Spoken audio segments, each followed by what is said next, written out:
गजेंद्र मोक्ष की कथा भागवत पुराण में आती है, जिसमें ग्रह और गजेंद्र के युद्ध का वर्णन है, जिसमें गजेंद्र भगवान श्री हरि विष्णु की स्तुति करता है कि वह उसे ग्रह के चुंगल से मुक्त करवाएं। भगवान विष्णु उसकी स्तुति से प्रसन्न होकर वहां प्रकट हुए और उसे ग्रह से मुक्त करवाया था। क्षीर सागर में त्रिकुट नामक 10,000 योजन ऊंचा पर्वत था। वहाँ महात्मा श्री वरुण देव का ऋतुमान नामक क्रीड़ा कानन था, जिसके चारों ओर दिव्य वृक्ष लगे हुए थे। यहाँ पर एक शक्तिशाली गजेंद्र बहुत सी हथनियों के साथ रहता था। एक दिन गजेंद्र बहुत से हाथियों के साथ वहाँ स्थित सरोवर पर पहुँचा। गजेंद्र की गंध को सूंघकर सिंह, सर्प, अजगर आदि हिंसक पशु डर के मारे भाग गए और उसकी कृपा अनुग्रह में भालू, गीदड़, बंदर, हिरण आदि छोटे पशु निर्भय होकर घूमने लगे। गजराज कमल पराग से मिश्रित जल को सूंघता हुआ जलाशय में प्रवेश कर अमृत के समान जल को पीने लगा। उसके पश्चात थकावट को दूर करने के लिए अपनी सूंड में जल भरकर अपनी देह पर डालने लगा और अन्य हाथियों के साथ जल क्रीड़ा करने में मग्न हो गया। देवयोग से उसी जलाशय में रहने वाले बलि ग्रह ने उसका पांव पकड़कर गहरे जल में खींच लिया। गजराज की सहायता करने के लिए अन्य हाथी हथनियों ने उसे खींचा, लेकिन कोई भी उसका सहायक न हो सका। 1000 वर्ष तक युद्ध चलता रहा। कभी गजेंद्र ग्रह को खींच लेता तो कभी ग्रह गजेंद्र को पानी के अंदर खींच लेता, लेकिन ग्रह जल में रहने के कारण ज़्यादा बलवान हो गया और गजराज निर्बल हो गया।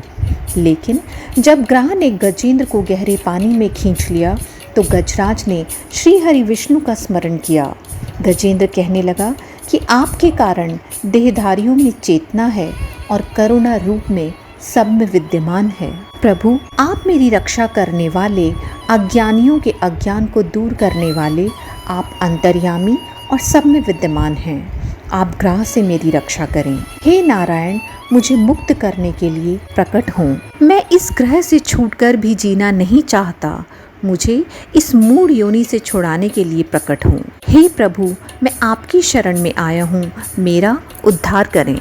गजेंद्र की स्तुति सुनकर नारायण भगवान प्रसन्न हुए और गरुड़ पर बैठकर वहां पहुंचे जहां गज और ग्रह में युद्ध हो रहा था। भगवान नारायण को देखकर हाथी ने सूंड में एक कमल लेकर नारायण भगवान को नमस्कार किया। भगवान ने ग्रह से ग्रसित हाथी को सरोवर से खींचकर चक्र द्वारा ग्रह के मुंह को फाड़ दिया और गजेंद्र को बचा लिया। यह देखकर सभी देवताओं ने फूलों की वर्षा कर भगवान विष्णु नारायण की स्तुति की।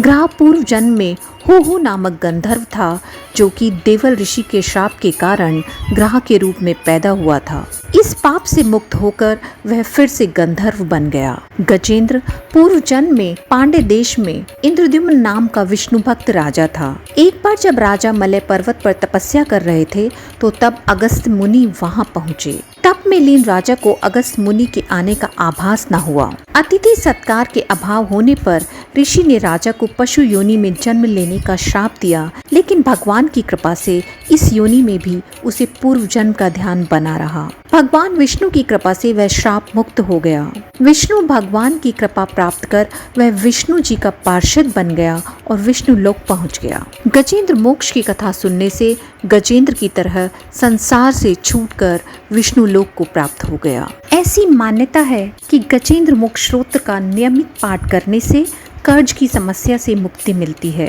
वहीं गजेंद्र मोक्ष का चित्र घर में लगाने से आने वाली बाधा दूर होती है। इस स्तोत्र को सूर्य उदय से पहले स्नान करके प्रतिदिन पाठ करना चाहिए। भगवान विष्णु अपने भक्तों को जरा भी कष्ट नहीं होने देते हैं और जिस तरह से वह गजराज को बचाने के लिए नंगे पैर दौड़ पड़े थे, इसी तरह वह हमेशा अपने भक्तों की रक्षा करते हैं। बोल विष्णु भगवान की जय हो।